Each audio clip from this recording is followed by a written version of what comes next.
Alright guys, how you doing? I'm pretty happy to be doing this one. This is the number one thing I get requested to do a video on. It's my homemade pizza. So here you go. I'm throwing it out there. Now the dough itself is pretty basic.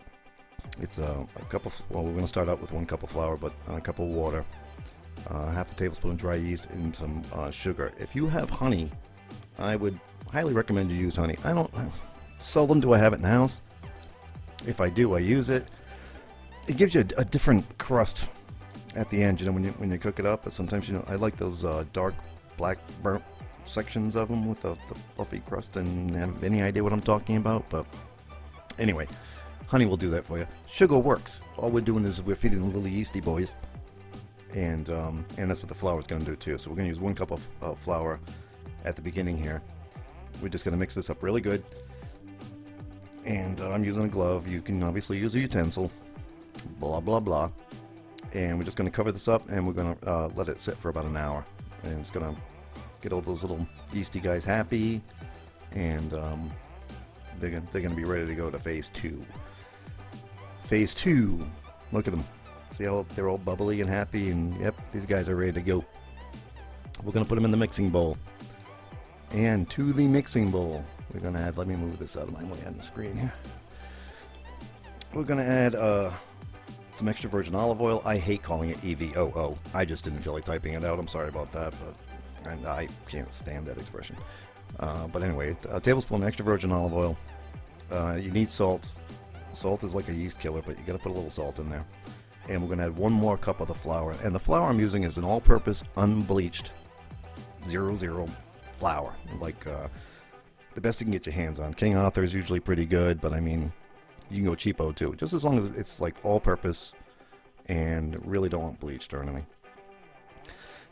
Put it in a handy-dandy mixer, and we're going to mix this really, really good. The more you mix it, the better it's going to be. I put in here about 10 minutes. A lot of times I'll go longer than that. And you want to start out slow. I think I've said it before, but if you go right to high, you're going to end up with a plume of flour all over your kitchen. How do I know this? I've done it more than once. Trust me, don't do that. But we're going to get this going. Just bring it up, bring it up. Once it's all together, you can turn that puppy on and let it fly. I mean, don't be afraid. I mean, I'll get my mixer going sometimes. That puppy wants to go airborne. I got to hold it down. I'm slapping the crap out of this dough. Okay, so we got it nice and stringy. I'm wearing gloves. If I wasn't wearing gloves, either way, I would put water on my hands. You can try flour. They say you put flour on your hands, it won't stick. Baloney. Use water, and you can't hurt your dough by putting more water in it. You can hurt your dough by putting too much flour in it. So, wet your hands, and we want to make a nice, tight ball. And you can see it's springy. You can tell when you've done this dough correctly. That's looking pretty good there. Okay, and when I get done shaking around with the camera, I'm going to spray it with some, that's extra virgin olive oil, and I'm going to cover it with some wrap. I was looking at this video. I don't know where the hell I got this wrap out of my back pocket, I guess. I don't know. I don't know why it's all crinkly and why I'm fighting with it, but that's what I have, that's what I use, that's what I taped, and I'm not going to go back and redo it. And I'm going to let that sit for like an hour. So here's my secret pizza sauce, which I think pretty much everybody uses. But you see these tomatoes, San Marzano, blah, blah, blah, whatever the hell they're called. They're a little expensive. Go for it, though. That's exactly what you want to use for this. We're going to do that, and you saw I have my basil plant. I keep in my window. Going to throw some fresh basil in there. If you have dry basil, use dry basil. It is what it is. Life is what it is. You can't always have a perfect world. And I'm using kosher salt. And I don't know, a couple of pinches. I don't know. I don't want to get too crazy with it. And then my all-purpose emulsion blender. Gotta get one of these puppies if you don't have one. I mean, what are you gonna do with a fork? You know, it's a mashed potato masher. I mean, what are you gonna do? These things are like under 20 bucks. Well worth it. Mix that up, and that is the pizza sauce. And you know what else that's really good with too is mozzarella sticks for dipping. I mean, right now that's room temperature. You can heat it up. But that's some good stuff. Here's my very well-seasoned, well-used pizza pan. I used to have like 5 of these things, and I actually wear them out. This is my last one. And I'm putting some olive oil on the bottom of the pan. This is where my pizza is going to go, obviously. And I use coarse cornmeal.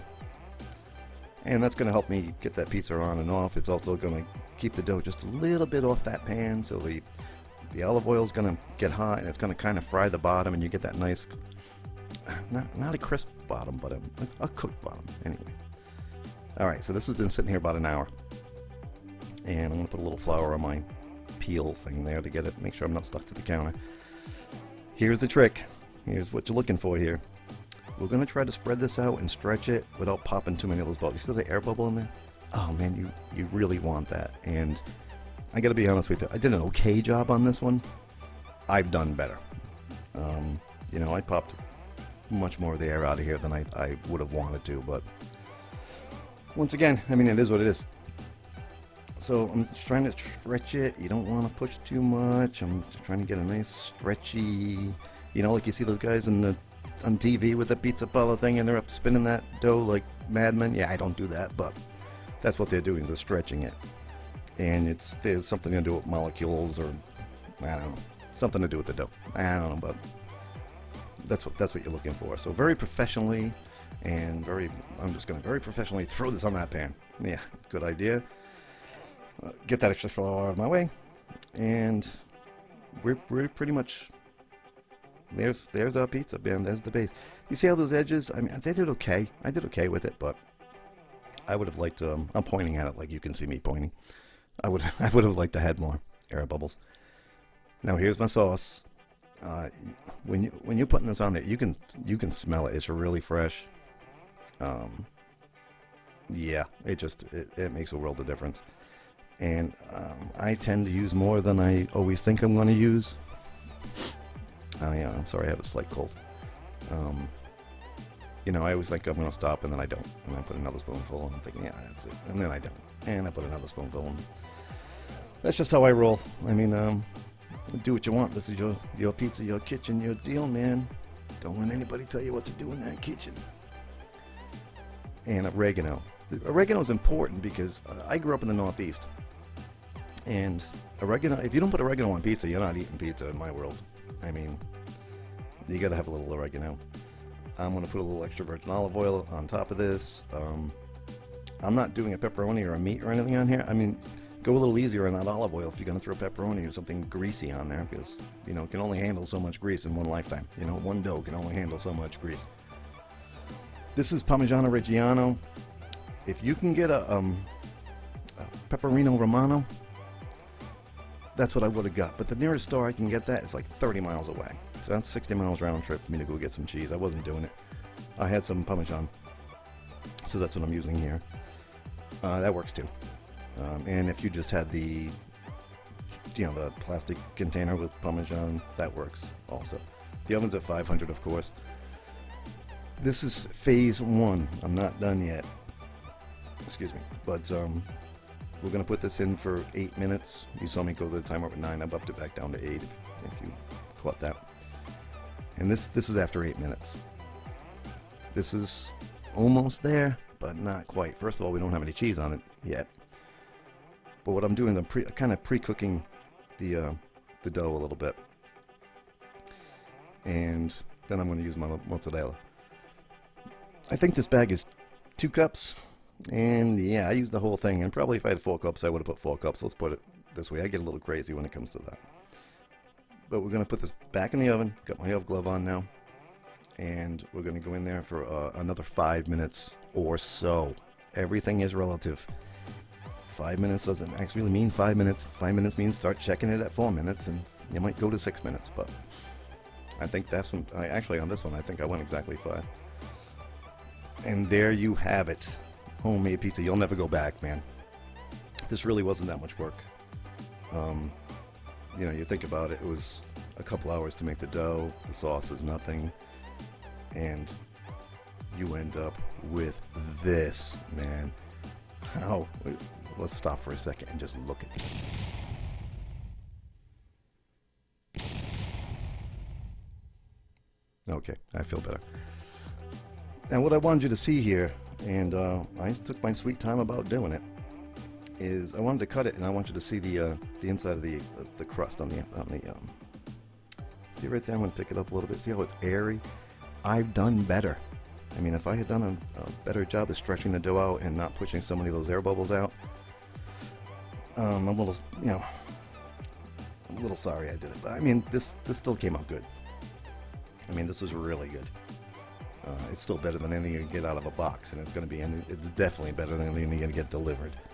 Unless you happen to live in New York City, in which case, I mean, you can't swing a dead cat without hitting a good pizza there. But as you can see, I'm picking up all the sides because I want you to see nice airy. My daughter-in-law eats the crust like she dips it in the leftover sauce I have. Just, eats it like that. This is some good stuff. And this is what happens, you turn your back for 3 seconds. Hey, pizza's done, and you turn your back for a second, and this is what they leave you with. Listen, guys, thank you so much for coming by. I hope this pizza video is what everybody was looking for. This is how I make my pizza. This is what you were asking for. Thanks, guys. Hi, guys. Just want to say a quick thank you for watching the videos. Please subscribe, like, and share if you enjoyed them. And please, come back for the next one.